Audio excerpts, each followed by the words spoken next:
नमस्कार दोस्तों, मैं अरुण कुमार सरकार। आप लोगों का आवाज़ भारती में स्वागत है। दोस्तों, आज हम एक नए टॉपिक पर बात करेंगे कंज्यूमर फोरम कोर्ट का कि कंज्यूमर फोरम कोर्ट पे हम किस तरह से केस दायर कर सकते हैं, उस पर हम डिटेलिंग जानने की कोशिश करेंगे। दोस्तों, कंज्यूमर फोरम कोर्ट होता क्या है या कंज्यूमर फोरम कोर्ट पे कौन से मामले लगते हैं, उसको हमको आज इस वीडियो में जानने को मिलेगा। लेकिन मैं चाहूँगा कि आप लोग सब्सक्राइब करने में कंजूसी क्यों कर रहे हैं। फटाफट सब्सक्राइब के बटन को दबाइए, उस पर कंजूसी नहीं कीजिए। कंज्यूमर फोरम कोर्ट को हिंदी में उपभोक्ता फोरम कोर्ट भी कहा जाता है। दोस्तों, उपभोक्ता फोरम कोर्ट को जानने के लिए पहले उपभोक्ता यानी कंज्यूमर को जानना बहुत जरूरी है। आइए पहले तो देख लेते उपभोक्ता किसको कहते हैं या कंज्यूमर किसको कहते हैं। उपभोक्ता उसे कहा जाता है या कंज्यूमर उसे कहा जाता है जब कोई व्यक्ति किसी वस्तु को या सेवाओं को क्रय करता हो, कोई मूल्य देकर या कीमत देकर, उसे उपभोक्ता कहा जाता है। ध्यान देने वाली बात यह है कि यदि हमको कोई वस्तु यदि वो फ्री में मिली हो या कोई सेवाएं फ्री में मिली हो, तो ऐसे में हम उपभोक्ता नहीं कहलाएंगे। कंज्यूमर प्रोटेक्शन एक्ट 1986 में एक कानून बना। कानून कंज्यूमर के लिए बनाया गया, कंज्यूमर के हित को देखते हुए बनाया गया। कई बार दोस्तों ऐसा होता है कि हम कोई सामान को खरीद के लाते हैं, कंपनी ने हमसे बड़े बड़े वायदे किए होते हैं, चाहे कोई सेवा हम खरीदते हैं किसी पॉलिसी के माध्यम से, हमसे बड़े बड़े वायदे किए जाते हैं, लेकिन जब व्यवहारिक तौर पर जब उसको उपयोग करते हैं तो हम थका सा महसूस करते हैं। तो कंज्यूमर के लिए यानी ग्राहकों के लिए एक सशक्त कानून बनाया गया और सशक्त कानून बनाते हुए एक कोर्ट का भी निर्माण किया गया। इसमें कंज्यूमरों के अधिकारों की रक्षा की जाती है। कंज्यूमर फोरम में आखिर कौन अपना कंप्लेंट कर सकता है? दोस्तों, कंज्यूमर फोरम में वही व्यक्ति अपना कंप्लेंट कर सकता है जो खुद के उपयोग के लिए सामान खरीदा हो, ना ही कि कॉमर्शियल यूज़ के लिए। अब खुद के लिए सामान खरीदा हो ना ही कि कॉमर्शियल यूज़ के लिए, इसको हम कुछ ऐसे उदाहरणों के साथ समझ सकते हैं। मान लेते हैं कि मैंने आपको कोई सामान बेचा, मेरे पास कोई दुकान है, आप वहाँ से एक कूलर लेकर गए, कूलर में कोई डिफेक्ट आ गया, आप मुझसे बदलने के लिए कहे, रिप्लेसमेंट के लिए कहे और मैंने नहीं माना, तो ऐसे कंडीशन में आप जा सकते हो कंज्यूमर फोरम कोर्ट। लेकिन चूंकि मैं कॉमर्शियल यूज़ के लिए खरीदा हूँ, मैं खुद दुकानदार हूँ और मैं कॉमर्शियल यूज़ के लिए मैं सामान खरीदा हूँ, कूलर को मैंने कॉमर्शियल यूज़ के लिए किसी कंपनी से खरीदा है, तो ऐसे स्थिति में मुझको यदि कोई कूलर में खराबी निकल जाता है, तो मैं यदि कंपनी को कहूँ कि आप मेरे इस कूलर के पीस को आप वापस ले लीजिए और कंपनी यदि नहीं लेती है, तो ऐसे स्थिति में मैं दुकानदार कंप्लेन दर्ज नहीं करवा पाऊँगा।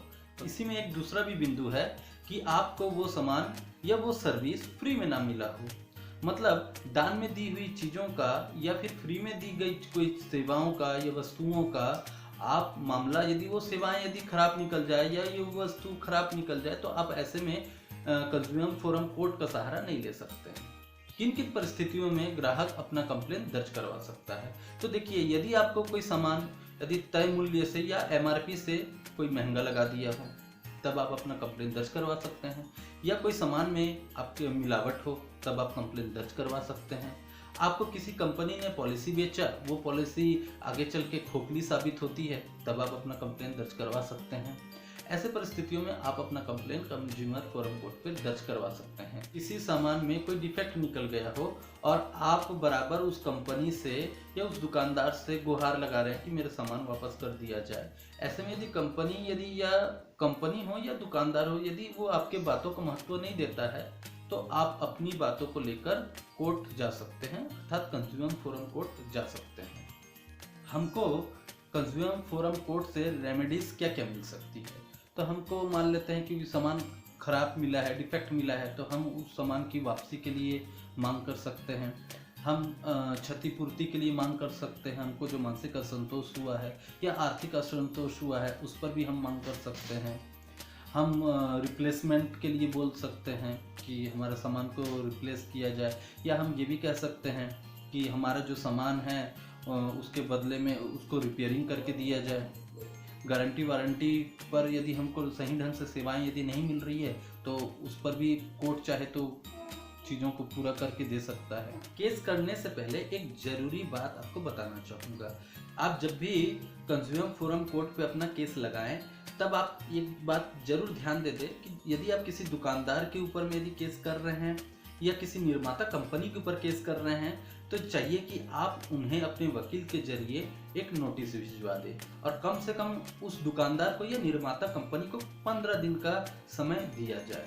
यदि उसके बाद यदि आपके मांगों को यदि वो दुकानदार या कंपनी के अधिकारी उस आपके कंप्लेन को नहीं सुनते हैं, तो आप उसके बाद ही कोर्ट जा सकते हैं। उपभोक्ता फोरम कोर्ट पे 2 तरीके होते हैं केस को दायर करने का।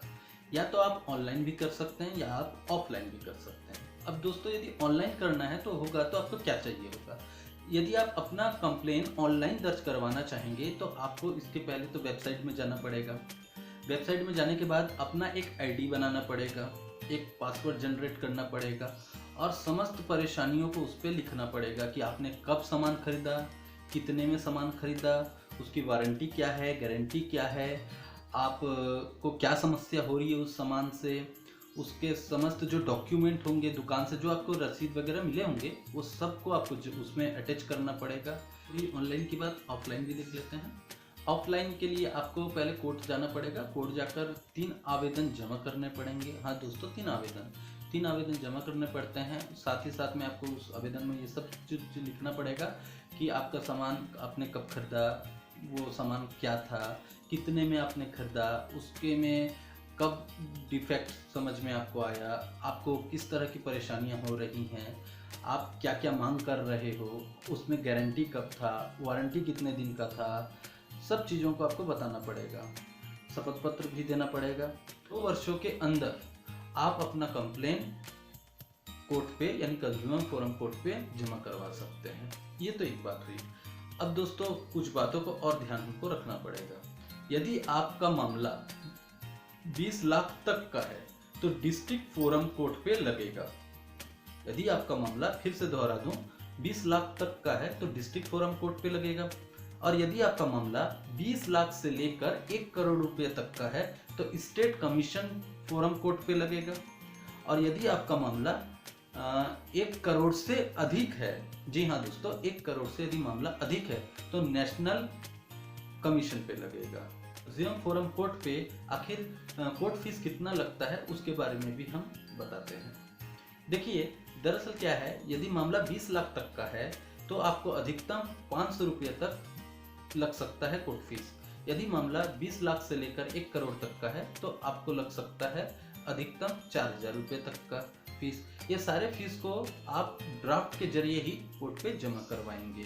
दोस्तों, कंज्यूमर फोरम कोर्ट का एक खासियत तो ये भी है कि आप अपना केस स्वयं भी, जी हाँ, स्वयं भी लड़ सकते हैं और चाहें तो वकील से भी लड़वा सकते हैं। यदि कोई व्यक्ति अपना केस स्टेट कमीशन से हार जाता है तो उसके पास 30 दिन होते हैं, वो ऊपर में अपील कर सकता है, नेशनल कमीशन में वह अपील कर सकता है। और कोई व्यक्ति यदि नेशनल कमीशन से भी अपना केस हार जाता है तो वह सुप्रीम कोर्ट में भी अपील कर सकता है।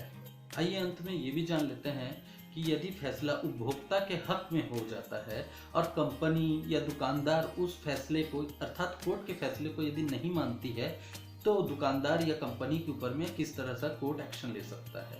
दरअसल दुकानदार के ऊपर या कंपनी निर्माता के ऊपर में कोर्ट ऐसे परिस्थितियों में 10,000 का जुर्माना या 3 साल की सजा या दोनों दे सकती है।